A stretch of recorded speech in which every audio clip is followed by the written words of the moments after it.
You always pictured it as a robot, something gleaming and mechanical, walking into a factory, taking the dangerous jobs first. That is the story you were sold for 30 years. So why is the first job it actually came for a comfortable six-figure desk that has never been within a mile of a factory floor? Because the jobs being hollowed out right now are not the dangerous ones, and they are not the creative ones. They are the comfortable six-figure ones in the middle.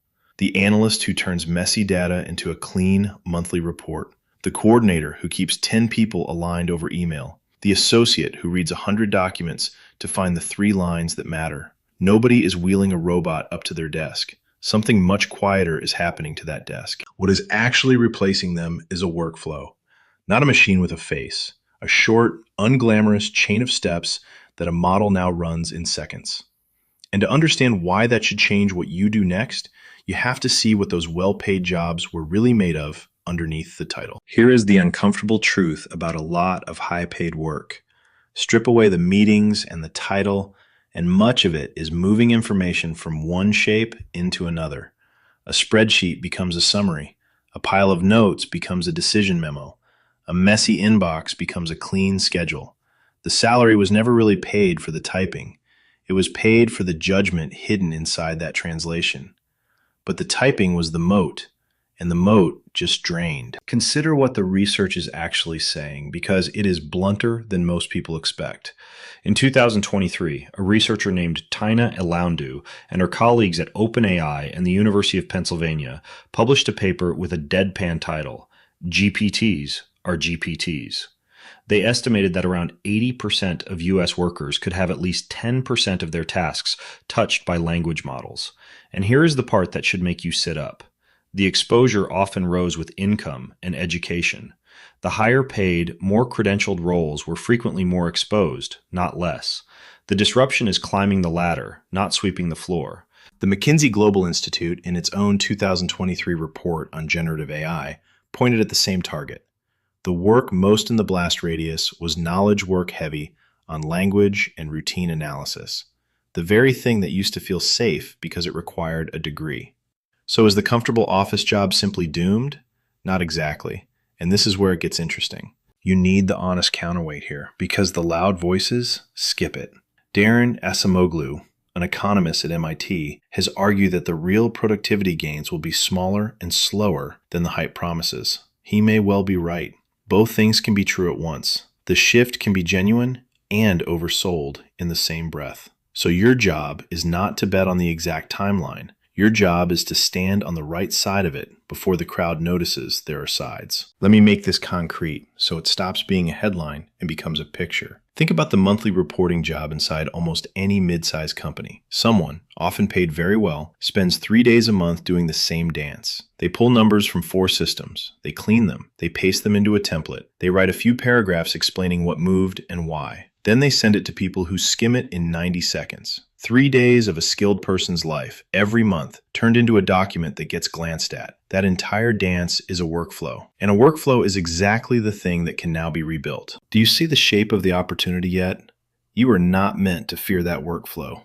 You are meant to build it. Because when a 6-figure role is really a stack of boring workflows, the value does not vanish into thin air. It moves. It moves to whoever can map that stack, rebuild it with the right tools, and stand behind the result. The person who does that does not need the title or the salary the role used to carry. They capture a slice of it from the outside for a fraction of the cost, while the company simply stops hiring for the seat. So what does building one actually involve? Less than you fear. You take that monthly report, you connect the systems with a tool like Make or N8N so the numbers gather themselves. You let a model like Claude write the first draft of the explanation from the cleaned data. Then you, the human, check it, fix the one number that looks wrong, and sharpen the paragraph that matters. 3 days becomes 20 careful minutes. You did not need to be a programmer. You needed to understand the report well enough to take it apart. Now, who actually wins this game? Not the most technical person in the room. The person who pairs real domain knowledge with the willingness to wire a workflow. If you have spent years inside an industry, you are holding the rarest half of this equation already. You know which numbers lie. You know which step everyone pretends is simple but isn't. The model supplies the speed, your scar tissue supplies the sense. That combination is worth far more than either piece alone. Let me give you a second example because this is not just about numbers. Picture a small law office where a junior associate spends every Friday reading lease agreements, page after page, hunting for the same handful of clauses, the renewal terms, the break clause, the quiet line that will cause a fight in 2 years. It is careful work and it is mind-numbing, and the firm pays premium hourly rates for a sharp person to do the boring part. So you build a workflow that reads each lease, pulls those clauses into a clean table, and flags anything unusual for a human to inspect closely. The associate stops reading 100 pages to find 5. They read the 5. The judgment that mattered stays theirs, and the slog that never did is simply gone. So how do you find a workflow worth rebuilding, instead of burning weeks on the wrong one? Look for 4 things stacked together. It happens often, ideally every day or every week. It follows rules, even unwritten ones a person could explain to you over coffee. It takes information in one form and puts it out in another. And the cost of a single small mistake is low enough that a human, reviewing the output, can catch it before it does damage. When all 4 line up, you have found gold. A frequent, rule-shaped, text-in, text-out task where errors are visible and recoverable is the safest and most valuable thing you can automate first. Steer clear of anything where one quiet mistake could sink a deal or break a law without a human ever seeing it. Those are not starter projects, and pretending otherwise is how people lose a client's trust on day one. So before the next example, do this in your head. Take your own job, or one you know well, and find the single task that hits all 4 at once. Frequent, rule-shaped, information in, information out, and cheap to get wrong. Drop that one task in the comments. I read them, and I will tell you whether it is the right first thing to build or a trap dressed up as an easy win. Now think about how this changes what you can charge, because it is the part people undersell.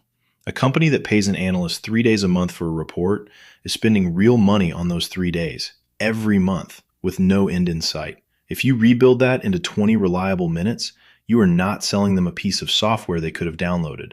You are handing back nearly 3 days of a skilled person's time, month after month after month. So you price against the time you return, not the seconds the model runs.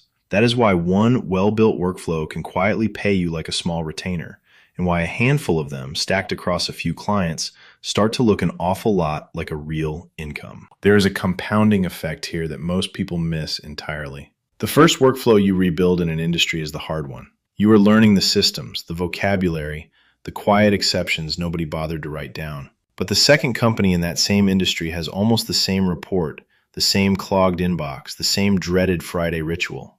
The understanding you paid for with the first client carries straight into the second, and the third, and the 10th. You are not starting from zero each time. You are slowly building a private map of how one industry actually runs beneath its own polish. And that map gets more valuable with every workflow you add to it. Let's be honest about the cost and the catch, because there always is one. The tools are cheap, almost insultingly so, next to the salaries they touch. The real price is the discomfort of taking apart work that used to feel sacred and admitting how much of it was mechanical. And the catch is accountability. When a workflow gets a number wrong, a human still has to own that mistake. That is not a flaw in the plan, that is the job. The errors are exactly where your judgment earns its keep, which is why you can never fully step away. There is a quieter shift hiding underneath all of this, and it is the whole point. For a long time, the way to earn more was to climb. You took on more steps, more process, more of the manual translation, and you got paid for carrying it. That ladder is being replaced by a different one. The value is moving from the person who does the steps to the person who designs the system that does the steps. One of those is a salary.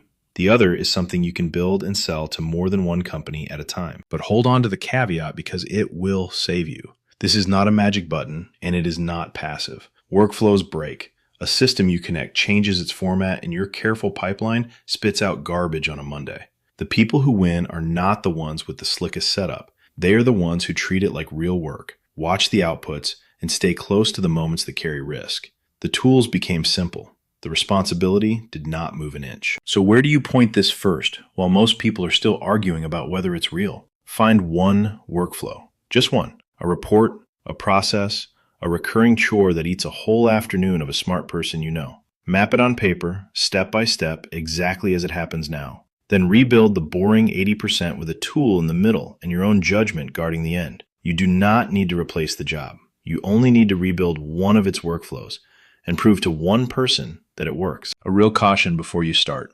The day a business leans on your workflow, its mistakes become yours too. A wrong figure, a missed clause, a file that should never have left the building. Building the guardrails for that is what Vance Sterling's The AI Survival Guide for Middle Managers, with the irreplaceable leader beside it, sets out to teach. You will find both linked in the description. So look again at the story you were sold. You pictured a robot marching in to take the dangerous work. The thing that actually came for the comfortable job in the middle had no face at all. It was a workflow, quiet and unglamorous, running in the time it takes to read this sentence. And the people who will be fine are not the ones who outran it. They are the ones who learned to build it.